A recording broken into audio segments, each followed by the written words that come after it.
be starting our circle weaving project. So here's a blank plate background, and here's what a warped loom looks like, as well as a circle weave that is started on here.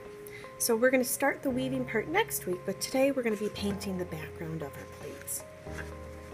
The first thing to prep our plate for our project is you need two things. You need to have your plates, and then you also need to have the circle weaving template. So the first thing that you're going to do is you're going to put the template on top of your plates, and you're going to use a pencil. And now on this template, I have these notches already cut out. And that's just so they're a little bit wider than what you would do with your scissors, so that way a pencil can fit between it. What I recommend, because you need to have 19 of these cuts, is that you hold your hand in the center of the plate and you work around your hand and all the way like this without ever turning your plate.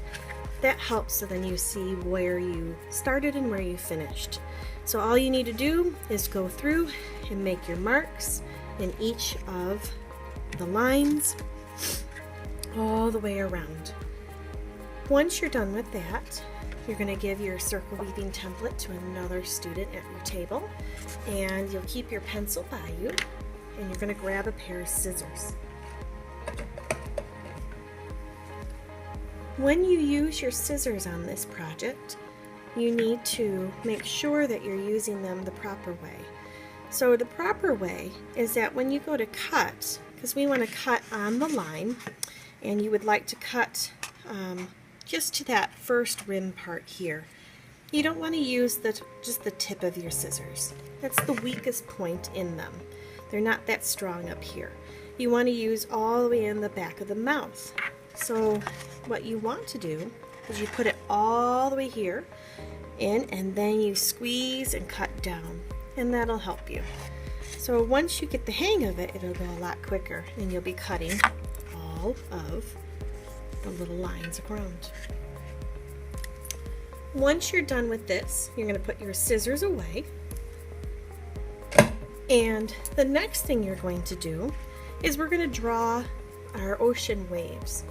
So for this project, instead of doing Kandinsky this year, we're going to be drawing a wave for our ocean, and then we'll have the sunset on top. So what you're going to do is you're going to draw first wave around the center, and you just do a wavy line. Doesn't need to match up with any of your lines on the outside that you cut. The goal is that you just choose what you have and how you want it to be.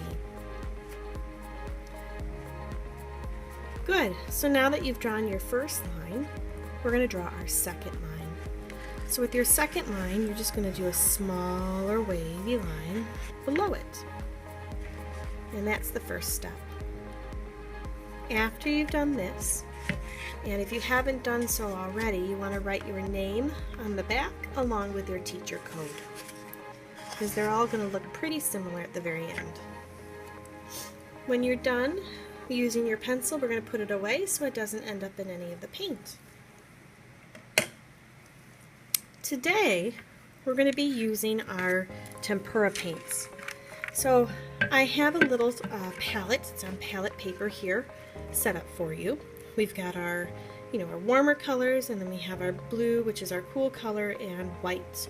So we're going to be using our white to make a tint today. The goal is that when we use this palette, because you're sharing it with everyone at your table, is that you use it wisely and follow the directions on here, so I can reuse it and just add some more paint. What I don't want to see is to go back that your brush isn't rinsed, because this is what it looks like if someone forgets to rinse their brush. And you can see my nice clean yellow has now turned into a green. The pretty white now has blue to it. The orange looks a little brown, and the red and the blue are making a certain violet, so you don't want to have that. Okay, so the first thing you're going to do today is you're going to take your brush, and you're going to take a chunk of white here, and you're going to paint the white only in that top part here. Okay, just going to spread it around and take a nice big chunk of it, just like this. Alright, grab a little bit more white. Don't need too much.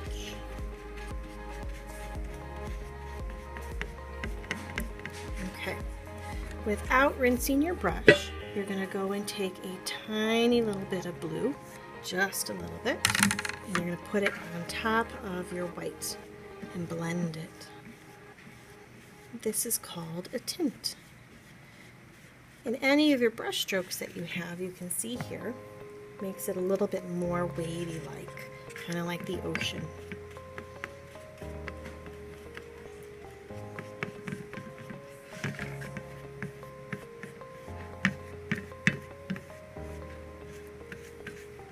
If you run out of blue and you need a little bit more, just grab a tiny little dot again, and you can put that over and it'll give you a different shade of blue.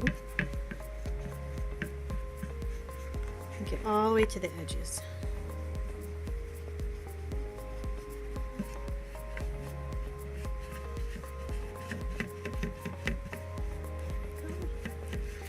Now for the bottom part, we're going to make a darker color. So now, still don't need to rinse your brush because the blue is darker, and you're using the white on here. You're going to grab a little bit bigger of the blue, and you're going to paint the whole rest of the bottom half.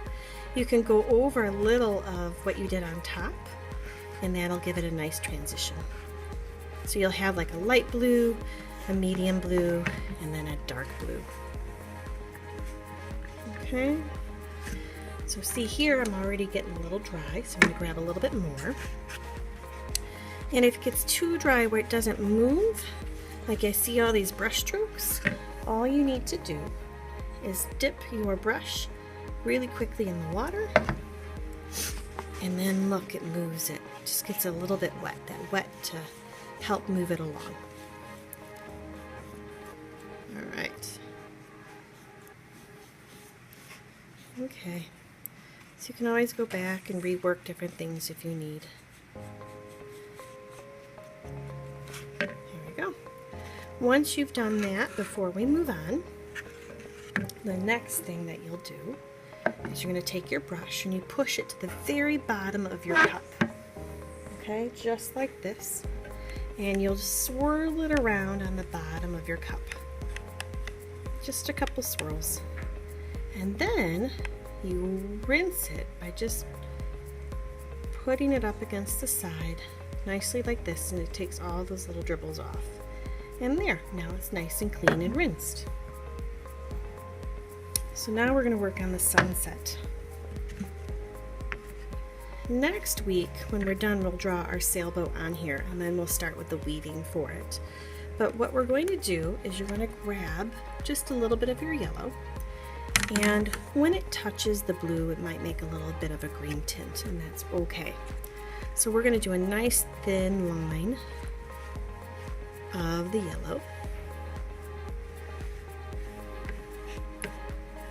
You can follow your wave, you don't have to.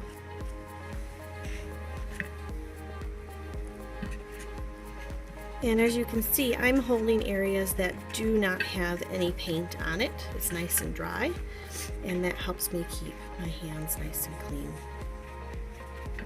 Okay, you're going to rinse your brush again, same thing, all the way on the bottom, do a few swirls, and then you just wipe it on the angle so nothing's dripping down the side, it's dripping inside. This time you're going to grab your orange, and we're going to do a thicker one.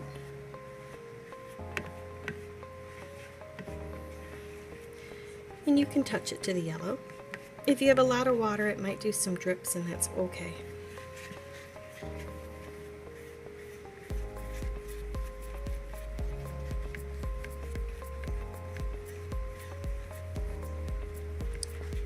Good. And lastly, without rinsing your brush, because orange has red in it, you can grab a little bit of the red, and the red's the darkest, so the red will outwin everything. You want to do the top part here all red. Again, start working on areas that you can hold on that are nice and dry. Careful when you grab the red that you're not dripping it anywhere. Sometimes the red It's like a piece of pizza where the cheese is just nice and stringy, so just need to be a little slower when you grab it.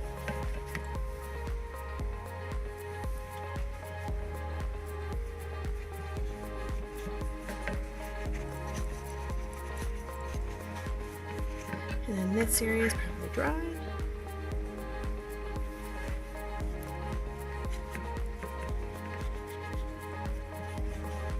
Make sure you go back and check that you got all the little nooks and crannies.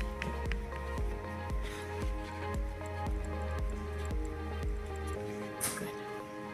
And once you're done with that, you put your brush back in the cup, and then this will go on the dry rack.